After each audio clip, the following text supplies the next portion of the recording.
Welcome back. You're watching On Point. Over 1,700 people are dead in the magnitude 7.7 quake that hit Myanmar last Friday. Authorities are racing against time to find those who are missing.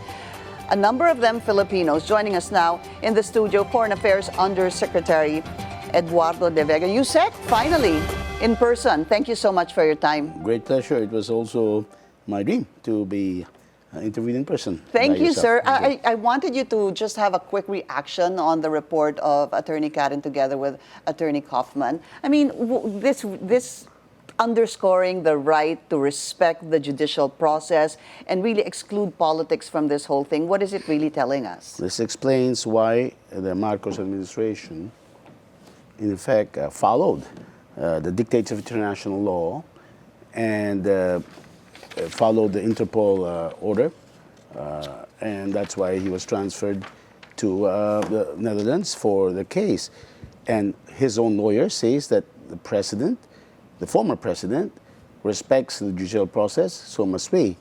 And the Philippine government's decision to send it is not just in compliance with international law, but it's also indication, or it's not supposed to be taken as an indication that we're prejudging him. He will have his day in court, and in a very fair way possible, because that is an international court. By the way, you have interviewed me, and you're interviewing me in my capacity as Undersecretary for Migration Affairs. We are actually, to show that there's no politics here, when the former president arrived and needed some assistance, I authorized an ambassador there, one of our best experts in international law, Eduardo to provide assistance, not financial assistance, but they went there without winter clothes. Yeah, so they had to be given winter clothes. We had to help them get the quick visas. People like E.S. Medialdea, former Labor Secretary Celeste Bello, who invited him. Of course, we're not quite paying for Nicolas Kaufman. I'm pretty sure the former president and his supporters can afford the, I'm sure, impressive salary. And we saw that he's quite a lawyer of high standing. Yeah. Well, also very experienced. Okay, so that quick reaction from you regarding that interview with Attorney Kaufman. Let's talk about, there's a number of issues, USEC, that I wanted to discuss with you. Let's start with the Myanmar quake. What is the latest update on this? How many Filipinos are missing? Well, before I say that, before I answer, I would like to express again the Philippine government's condolences to the government people of Myanmar. As you mentioned, nearly 2,000 have been declared, dead, and there will no doubt be more. There are still 4 unaccounted Filipinos in the city of Mandalay. There are 3 main cities where Filipinos work in Myanmar. That is the main city, Yangon, which used to be the capital. Naypyidaw, which is a government, government city. What is that, sir? Naypyidaw, Naypyi, 3 words, and TAW. And I was just there recently. And Mandalay, the old historic capital, where there are 151 Filipinos. And there is good bayanihan among the Filipinos there. A lot are teachers in international school there. And unfortunately, I must say, 4 are missing, including 2 who we know were residing, they're a married couple residing in a condominium building which collapsed. So it's hope springs eternal. Yeah. Remember that, remember our earthquake in 1990,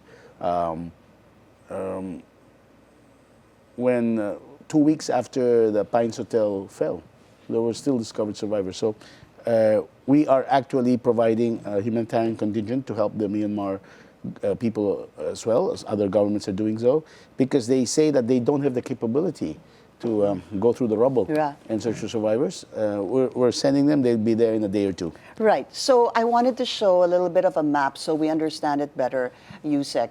When you look at Myanmar, in the middle is really Mandalay. Yes. And that is where a bunch of 151, you said, of our Filipinos are working there as teachers. As teachers. And dyan po nawawala yung 4? Dyan po nawawala yung 4. Okay. The epicenter is just a little north of Mandalay.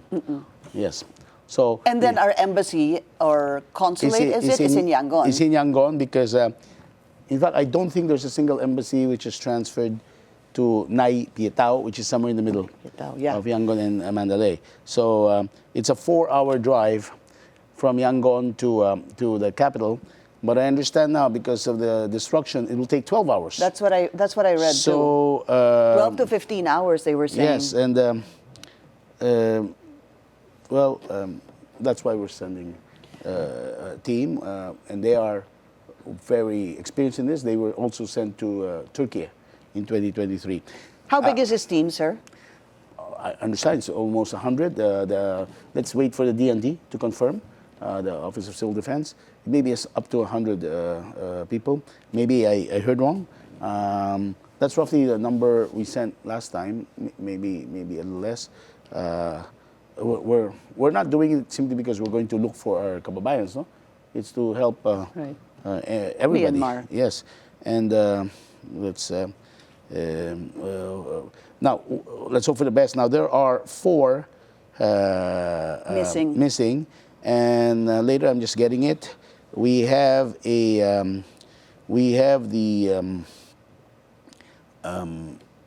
hotline of the Yangon embassy, which I'll give to you later when I get it right now. Because if there are relatives here of Filipinos in Mandalay or elsewhere in Myanmar who are missing or have lost contact, they can contact them. Call the hotline. Yes. So, by the way, Thailand. The good news is, at least in Thailand, none, and it looks like they're approaching as close to normalcy as you can. It was only during the first day where Filipinos were really panicking in Thailand, in Bangkok.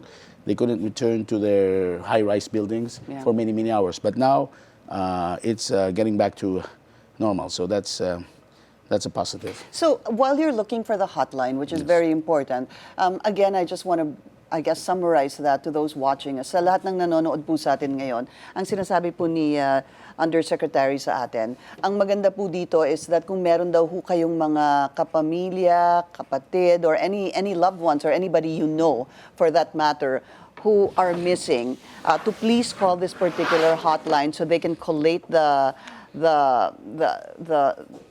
names and to be able to find out more on the possible missing kababayans we have over there in Myanmar. And we're going to give you that hotline number. Here it goes. Okay. The area code is +95. The number is 998 521 0991. I repeat, +95 998 521 0991. And the reason why we invite you to call is that we are aware of 4. Baka meron pa iba. Yun na nga po. Baka hindi sa Mandalay. Right. Baka sa ibang lugar there sa Myanmar. are over 700 legal workers. Not a lot, but they're there. Mostly professionals. The embassy is in touch with the Philcom leaders. And everybody's concerned about those 4. Is it true that the reason we know these 4 is because it was also yung mga fellow teachers nila nagsasabing sila yung nawawala? Yes, and they've been appearing in social media.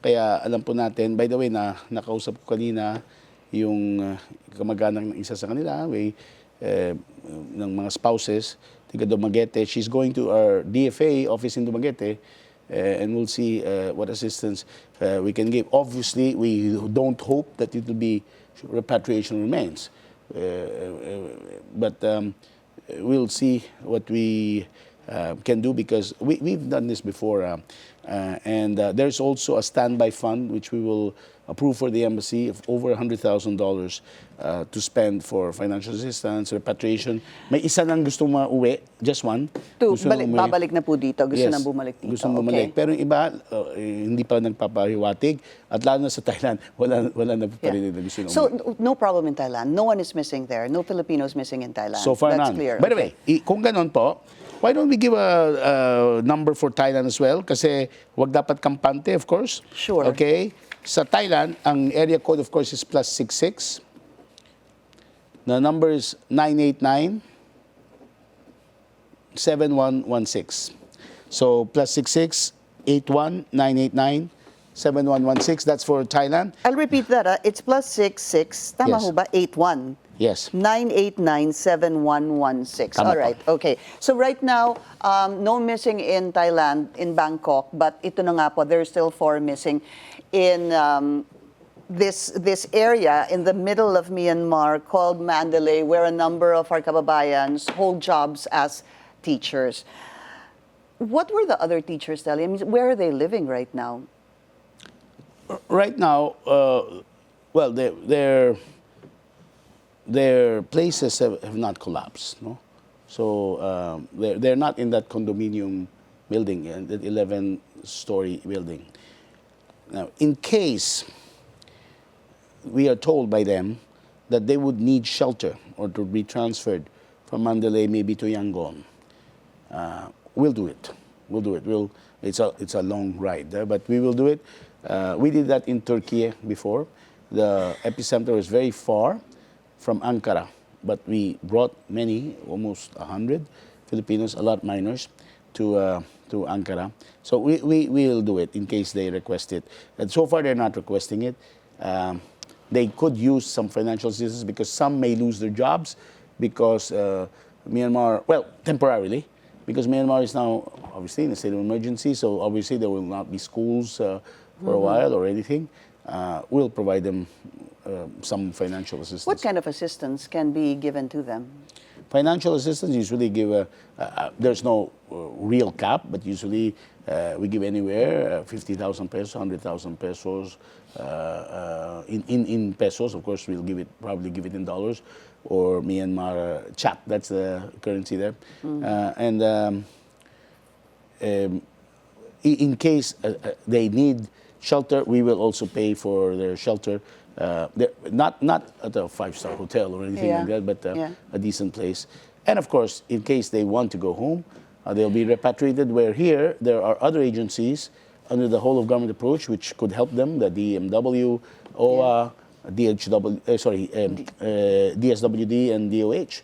Same as when we recently repatriated some Filipinos. Yeah, but you were saying that so far only one had mentioned that he or she, it's a he, he would like to go home to the country. but I think there'll be more. We hope to get more updates regarding that. I just want to move on to the Filipinos that were or still are currently detained in Doha because of a pro-Duterte rally. Can you tell us what happened? Because I was reading other reports and interviews from you, and you were saying that they were gathering. It's as if they were just having a picnic, and that is not allowed, apparently.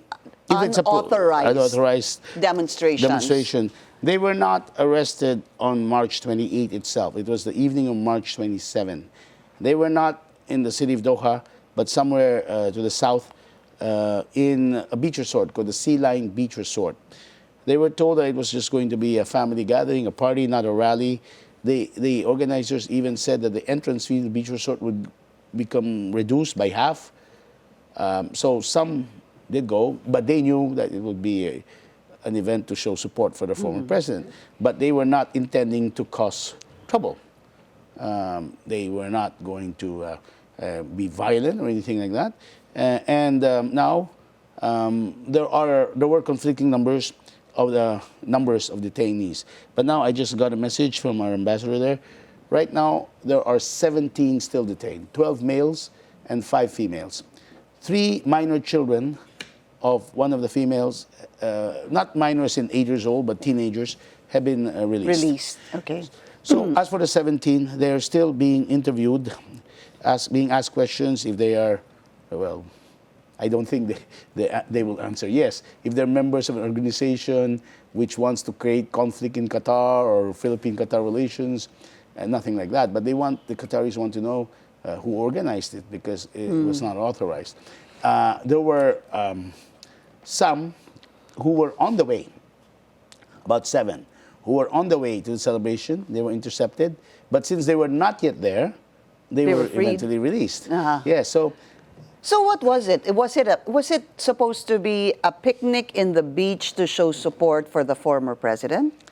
It looks that way. That's what were saying. A gathering, a party. What do you say? A family gathering. So it's a beach But resort. if you so, say family gathering, you have to be related to each other. well, of course, the Duterte supporters would say we're one family. Oh, we're family, okay. We're family. And our embassy in Doha already warned Filipinos. They did. Because there were already announcements in social media. In fairness, a lot of the Filipinos, a lot more would have gone if not for the warning. Meaning, they did heed the warning. Maybe these 20 didn't see the advisory of the embassy, and so they're detained. But our embassy and the lawyers are there already. Remember, I'll take the opportunity, mga kababayan po, pag nasa ibang bansa tayo, hindi umiiral ang batas ng Pilipinas. Ating mga embahada doon, of course, susubukan nilang tulungan kayo, tutulungan palagi kayo. This is bagong Pilipinas. At dati pa naman tumutulong ang Philippine government sa mga kababayan natin sa ibang bansa. Pero hindi sila yung poder doon, hindi sila yung mga masusunod doon. It's still the Qatari authorities. We hope that in the end, they will eventually be released. We'll update you on that. But that, I'm sure there will be some expectations na hindi na maulit to. Undersecretary, again, it's good to see you. Maraming salamat po sa inyong oras, DFA Undersecretary Eduardo de Vega. Thank you. And that's On Point. Join us again tomorrow, 7:30 p.m. here on BNC, the Billionario News Channel. I'm Pinky Webb. Thank you for watching.